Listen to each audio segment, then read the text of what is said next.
Hi students, second chapter का climax is due. We'll see what happened in the end of the war, Alexander and Puru.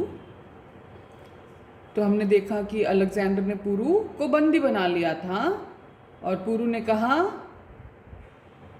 कि यदि आप एक राजा को राजा के जैसे राजा से व्यवहार करते हैं तो ये आपके मान सम्मान के लिए भी अच्छा है। इस तरह से आत्म सम्मान से बात करने पर अलेक्जेंडर पुरु से बहुत ही इम्प्रेस हो जाता है और अलेक्जेंडर जो है पुरु को फ्री कर देता है और पुरु का राज्य, किंग पुरु का राज्य उन्हें वापस लौटा देता है। अलेक्जेंडर कंटिन्यूड हिज मार्च। अब अलेक्जेंडर की आगे की कहानी। अलेक्जेंडर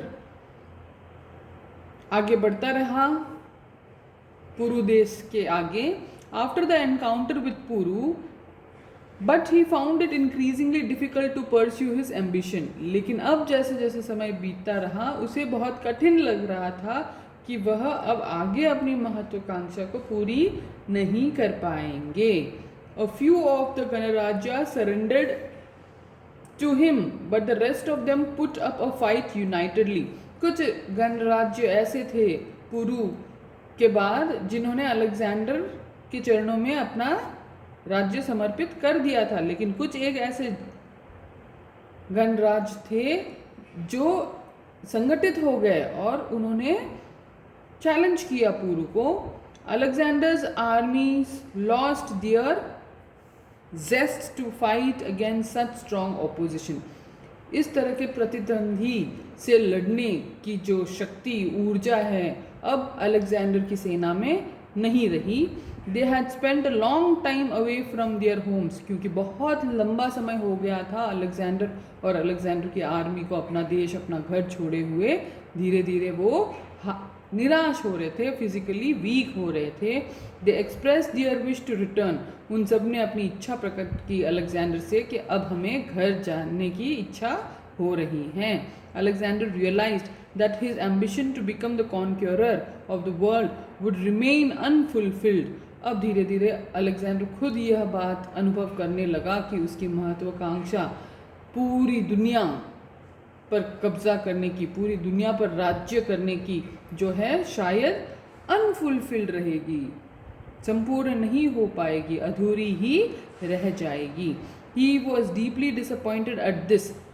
वह बहुत ही निराश हुआ इस बात पे Alexander and tried to persuade his armies to keep on marching. और उसने प्रयास भी किया कि वो अपनी आर्मीज को मना ले कि हम आगे से आगे बढ़ते रहें।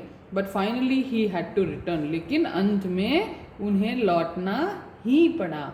ही died on his way back. और अलेक्जेंडर की तो यात्रा में ही मृत्यु हो गई। पुनः जब वो लौट रहे थे तब उनकी मृत्यु हो गई रास्ते में ही, in Babylon at the age of 36। उस वक्त वो 36 वर्ष के 36 वर्ष की आयु के थे और रास्ते में ही उनकी मृत्यु हो गई। तो इस तरह सम्राट अलेक्जेंडर की कहानी टू कॉन्क्यूर द वर्ल्ड, पूरी दुनिया पर राज्य करने की जो इच्छा थी उन्होंने कई हद तक पूरी की भी थी, लेकिन फाइनली बहुत अधिक समय अपने राज्य, अपने देश, अपने घरों से दूर रहने के कारण वो निराश होके अपनी महत्वाकांक्षा को वहीं पे रोक के लौट गए और अंत में घर लौटने से पहले ही देखा गया कि अलेक्जेंडर की मृत्यु हो गई। तो यहाँ पे हमारा सेकंड चैप्टर फिनिश होता है स्टूडेंट्स। एंड जो भी ड्यू वर्क है मैं होमवर्क में आपको दे रही हूँ।